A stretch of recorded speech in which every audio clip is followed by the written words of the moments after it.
ہے میرے سامنے سلطان وغیرہ، رکھ لیں جو در پر مجھے دربان وغیرہ، پھر کیا ہے میرے سامنے سلطان وغیرہ۔ حضرت آقا کی چٹائی کی تو یہ شان ہے واللہ، سر قدموں میں رکھ دیتے ہیں لقمان وغیرہ۔ آقا کی چٹائی کی تو یہ شان ہے واللہ، سر قدموں میں رکھ دیتے ہیں سلیمان وغیرہ۔ اور تاثیر لعاب دہن پاک ہے ایسی، سر قدموں میں رکھ دیتے ہیں لقمان وغیرہ۔ رسول اللہ شاہ مینا ہے تیرے وارث دیواں تیرے، حضرت توجہ چاہتا ہوں کہ شاہ مینا ہے تیرے وارث دیواں تیرے، کتنے عشاق ہیں شاہ مدینہ تیرے۔ شاہ دیواں ہے تیرے وارث دیواں تیرے، شاہ مینا ہے تیرے وارث دیواں تیرے، کتنے عشاق ہیں شاہ مدینہ تیرے۔ ارے نجدیوں لوٹ کے آ جاؤ رضا کی جانب، ورنہ دوزخ میں لے جائیں گے ملا تیرے، سبحان اللہ، ورنہ دوزخ میں لے جائیں گے ملا تیرے۔ نجدیوں لوٹ کے آ جاؤ رضا کی جانب، ورنہ دوزخ میں لے جائیں گے ملا تیرے۔ اور بلند آواز سے بولیں لبیک یا رسول اللہ۔ ایک میں شعر پڑھ رہا ہوں، جب میں دیار سے آ رہا تھا تو ایک میرا دوست تھا، اس نے یہ شعر دیا تھا حضرت، ٹھیک ہے، وہ آپ تک پہنچا رہا ہوں۔ اور بلند آواز سے بولیں لبیک یا رسول اللہ۔ کہ وہ تصور میں اگر طیبہ بلانا چھوڑ دے، اس نے لنگر میں اتنی بریانی کھائی حضرت کہ اس نے ایک شعر ہی دے دیا، اس نے ایک شعر ہی دے دیا۔ آپ حضرات بھی بیداری کے ساتھ میں سنیں کہ وہ تصور میں اگر طیبہ بلانا چھوڑ دیں۔ اگر واقعی آپ اعلیٰ حضرت سرکار کے ماننے والے بیٹھے ہوئے ہیں تو کوئی نہ کوئی یہاں پر کھڑے ہو کر نعرہ لگائے گا محفل سے، حضرت لوگوں کو دکھائیں کہ یہاں پر بھی آپ حضرات بیٹھے ہوئے ہیں، ٹھیک ہے، اور بولیں ایک اشترا بول دیں سبحان اللہ، کہ وہ تصور میں اگر طیبہ بلانا چھوڑ دیں۔ بیداری کے ساتھ میں ہے نا آپ حضرات، شعر سنیں کہ وہ تصور میں اگر طیبہ بلانا چھوڑ دیں، ہم اسی امید میں سب کھانا پینا چھوڑ دیں۔ وہ تصور میں اگر طیبہ بلانا چھوڑ دیں، ہم اسی امید میں سب کھانا پینا چھوڑ دیں۔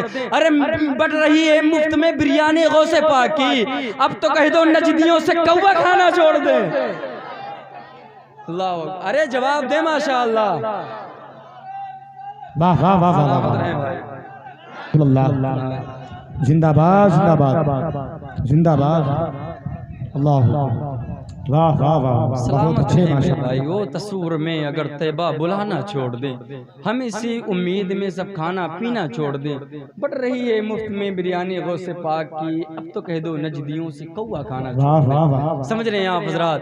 جیسا کہ میں جب آ رہا تھا حضرت تو میں پورے بس کے اندر حقیقت میں ایک دو ساتھی تھے، ایک دو کلام پڑھنے والے بندے تھے اور ایک ناظم بھی تھا، تو مشورہ یہی کر رہے تھے کہ یار بیٹھے بیٹھے ہم لوگ یہی سوچ رہے تھے، اور سنا بھی تھا کہ بتاؤ جب اگر مدرسہ بند ہو جائے تو طلبہ کو پریشانی، اور اگر ٹرین بند ہو جائے، ٹرین ہی کے بارے میں ذکر ہو رہی تھی ادھر والی، تو سواری کو پریشانی، اگر بس نہ جائے تو اتنی دقت ہوتی ہے، جب بند میں اتنی پریشانی ہے تو دیوبند میں کتنی پریشانی ہے۔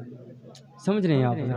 لہٰذا ان کے سائے سے بھی آپ بچیں، اللہ ہم لوگوں کو سلامت رکھے۔ ایک شعر آپ حضرات اور سماعت فرما لے، بولیں لبیک یا رسول اللہ۔ اعلیٰ حضرت سرکار کی محفل میں آپ حضرات بیٹھے ہوئے ہیں۔ ایک شاعر نے کہا تھا، بہت پیاری انداز میں کہا تھا حضرت، بولیں سبحان اللہ اور بولیں ماشاء اللہ، لبیک یا رسول اللہ، کہ منار قصر رضا تو بلند کافی ہے، منار قصر رضا تو بلند کافی ہے، تم اس کے پہلے ہی زینے پہ چڑھ کے دکھلا دو، اور فتاوے رضویہ تو ایک کرامت ہے، خدائی کے بخشش سے تم پڑھ کے دکھلا دو۔ ادھر نہ دیکھیں، اب ہم کہے تھے آپ سے، وعدہ کیا تھا جو کہنا ہوگا خود کہیں گے انشاءاللہ، اب خود ادھر آئیں گے میرے بھائی، سمجھ رہے ہیں آپ؟ میں جب یہاں پر کھڑا ہوا کروں دوستو تو خاموش نہ رہا کریں، انشاءاللہ طبیعت علیل تھی ورنہ انشاءاللہ آپ کو اور جام پلایا جاتا۔ بولے لبیک یا رسول اللہ۔ مکہ میرے لیے ہے، مدینہ میرے لیے، کیا کیا ہے میرے شاہ کا تحفہ میرے لیے، ہے نا تحفہ ہے نا۔ ارے حضور سرکار غوث العظم کا یہ صدقہ مل رہا ہے کہ ہم مرغا اور بکرا سے ویٹ کر رہے ہیں، ورنہ نہ جانے کہا گیا ہے کہ اگر حضور کے دور میں پیدا ہوئے ہوتے تو صحابی ہو گئے ہوتے، صحابی کے دور میں پیدا ہوئے ہوتے تو تابعی ہو گئے ہوتے۔ خدا کا شکر ہے احمد رضا نے آبرو رکھ لی، ورنہ ذرا سا چوک گئے ہوتے تو وہاں بھی ہو گئے ہوتے۔ اللہ ان بلا سے محفوظ رکھے۔ بولیں اعلیٰ حضرت کے نام پر بولیں لبیک یا رسول اللہ۔ مکہ میرے لیے ہے، مدینہ میرے لیے، کیا کیا ہے میرے شاہ کا تحفہ میرے لیے۔ ارے بغداد والے میری شفاعت کرائیں گے، ارے میاں احمد رضا بنے جو وسیلہ میرے لیے۔ بغداد والے میری شفاعت کرائیں گے، احمد رضا بنے جو وسیلہ میرے لیے۔ آخری شعر آپ تک پہنچا رہا ہوں اور آپ خود بخود شعر تک پہنچ جائیں گے۔ اے بھائی افراتفری نہ مچائے، بولے لبیک یا رسول اللہ، اور بلند آواز سے بولے لبیک یا رسول اللہ۔ کہ مکہ میرے لیے ہے، مدینہ میرے لیے، کیا کیا ہے میرے شاہ کا تحفہ میرے لیے۔ اور بغداد والے میری شفاعت کرائیں گے، ارے میاں احمد رضا بنے جو وسیلہ میرے لیے۔ اور کوا ہو تم سبھی کو مبارک نجدیو، بہتر ہے غوث پاک کا مرغا میرے لیے۔ کوا ہو تم سبھی کو مبارک منکرو، کوا ہو تم سبھی کو مبارک نجدیو، بہتر ہے غوث پاک کا مرغا میرے لیے۔ ماشاءاللہ، سبحان اللہ، اللہ سلامت رکھے، بولیں سبحان اللہ۔ میں ایک شعر اور پڑھ دوں حضرت کے آنے سے قبل، پڑھ دیا جائے، بولیں سبحان اللہ، اور بلند آواز سے بولیں لبیک یا رسول اللہ۔ آواز تو بلند کر رہے ہیں لیکن ہاتھ نہیں اٹھا رہے ہیں۔ مولا جو میری آواز پہ اپنے ہاتھوں کو بلند کرے اسے امثال غوث اعظم کا دیار دکھا، اور جو نہ بلند کرے کنجوسی کی وجہ سے اسے تو وہاں بھیج دے جب، یعنی جہاں کسی کی ضرورت نہ ہو، سمجھیں آپ؟ پھر بولیں لبیک یا رسول اللہ۔ زندہ ہو تو زندگی کا حق ادا کرتے رہو۔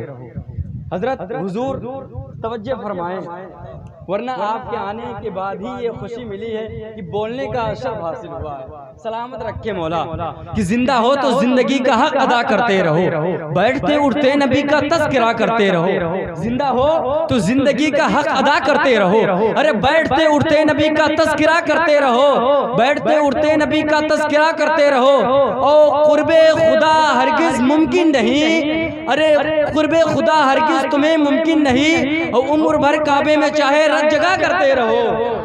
مصطفیٰ کو چھوڑ کر قرب خدا ممکن نہیں، عمر بھر کعبے میں چاہے رت جگہ کرتے رہو، عمر بھر کعبے میں چاہے رت جگہ کرتے رہو۔ حضرت کا ویلکم کریں، نعرہ تکبیر، کنجوسی نہ کریں میرے بھائی، ہاتھوں کو ضرور بلند کریں۔ نعرہ رسالت، مسلک اعلیٰ حضرت، فیضان اعلیٰ حضرت، نعرہ تکبیر۔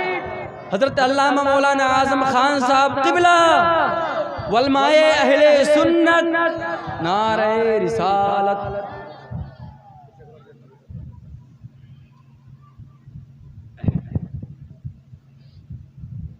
کوئی مثال نہیں۔ اب کربلا کی جانب آپ کی رجوع اور آپ کا ذہن مطمئن ہو جائے انشاءاللہ۔ وہ بے مثال ہیں، ان کی کوئی مثال نہیں، وہ بے مثال ہیں، ان کی کوئی مثال نہیں۔ کٹے ہیں ہاتھ مگر حوصلے نڈھال نہیں، اور شاعر نے کہا تھا حسین والے لٹاتے ہیں جتنا ایک دن میں کسی یزیدی خزانے میں اتنا مال۔ لیکن آج ہمارا ماحول یہ ہے کہ ہم محفل میں آنے کے لیے تیار نہیں ہیں۔ اللہ رحم فرمائے ہم پر، اور بولیں لبیک یا رسول اللہ، لبیک یا حبیب اللہ۔ تیرے حضور جو آنکھوں کو نم کیا ہوا ہے، تیرے حضور جو آنکھوں کو نم کیا ہوا ہے، اسی نمی نے مجھے محترم کیا ہوا ہے۔ اور میں بولتا ہوں سبھی میری بات سنتے ہیں، میرے حضور نے کتنا کرم کیا ہوا ہے۔ میں بولتا ہوں سبھی میری بات سنتے ہیں، میرے حضور نے کتنا کرم کیا ہوا ہے۔ حضرت گرامی، ایک بار حضرت موسیٰ علیہ السلام آپ ایک جنگل میں تھے اور اپنی بکریاں چرا رہے تھے۔ ایک بار ایسا ہوا کہ ایک فرشتہ نمودار ہوا اور انہیں آزمائش میں ڈالنے کے لیے ایک بار بلند آواز سے کہا اللہ اکبر. آپ نے اس کی جانب سنا تو اتنا اچھا لگا, رب کا نام اتنا اچھا لگا کہ آپ نے کہا اے شخص تو ایک بار اور میرے رب کا نام پکار, میرے رب کا نام لے, میرے رب کا نام لے. جب اس شخص نے سنا تو آپ سے فرمایا, کہا کہ پہلے تو میں اپنی مرضی سے لیا تھا, لیکن آپ اس وقت کہہ رہے ہیں اس نام کے صدقے میں مجھے کیا عطا کریں گے, مجھے کیا دیں گے؟ تو آپ نے فرمایا, حضرت موسیٰ علیہ السلام نے فرمایا میرے پاس بکریاں ہیں, چل پوری بکریوں میں سے آدھی بکریاں تیرے حوالے. پھر اس نے کہا اللہ اکبر. پھر آپ کو اتنا اچھا لگا کہ پھر آپ نے کہا کہ ایک بار پھر میرے رب کا نام تو پکار, رب کا نام تو لے. تو اس نے کہا آدھی بکریاں تو میرے حوالے ہیں, لیکن اب کیا مجھے آپ عطا کریں گے؟ تو آپ نے کہا کہ چل آدھی بکریاں جو بچی تھی وہ بھی یعنی تیرے حوالے میرے رب کے نام پر. تو پھر اس نے کہا اللہ اکبر. پھر جب آپ کو اتنا اچھا لگا, اتنا اچھا لگا کہ آپ نے پھر ایک بار اصرار کیا کہ ایک بار پھر تو میرے رب کا نام سنا. تو اب اس نے کہا آپ کے پاس تو کچھ نہیں بچا ہے, اب مجھے آپ کیا دیں گے؟ تو پھر آپ نے کہا چل تیری بکریوں کے رکھوالا یعنی کوئی نہیں ہے, میں ان بکریوں کا یعنی رکھوالا بن رہا ہوں, پھر ایک بار رب کا نام پکار. پھر اس نے کہا اللہ اکبر. یار دوستو, جب حضرت موسیٰ علیہ السلام نے اپنے رب کے نام پر پورا سب کچھ لٹا دیا اور خود اپنے آپ کو یعنی بکریوں کے رکھوالا بھی اپنے آپ کو تسلیم کر لیا, پھر ہم اپنے رب کا نام نہ لیں جس نے پیدا کیا ہے, بڑی افسوس کی بات ہے میرے بھائی. آپ لہٰذا جب بیٹھے تو سبحان اللہ ماشاء اللہ کی صدائیں ضرور بلند کیا. آپ دیکھ رہے ہیں کہ ہمارے درمیان حضرت حافظ محترم زاہد رضا صاحب قبلہ بیٹھے ہوئے ہیں. آپ حضرات ان سے زوردار دھماکے دار نعت و منقبت کے اشعار آپ سماعت فرمائیں گے. ایک بار حضرت کا استقبال کر لیا جائے. نعرہ تکبیر, نعرہ رسالت, مسلک اعلی حضرت, فیضان اعلی حضرت. نئے سورج چمکتا ہے, نئے چندہ چمکتا ہے, مچل کے بولیں سبحان اللہ. نئے سورج چمکتا ہے, نئے چندہ چمکتا ہے, نگاہ عشق میں تو گنبد خضرا چمکتا ہے. نئے سورج چمکتا ہے, نئے چندہ چمکتا ہے, نگاہ عشق میں تو گنبد خضرا چمکتا ہے. اور کوئی ہے فاتح خیبر تو کوئی فاتح کربل, ارے میاں ادھر بابا چمکتا ہے ادھر بیٹا. نعرہ تکبیر, نعرہ رسالت.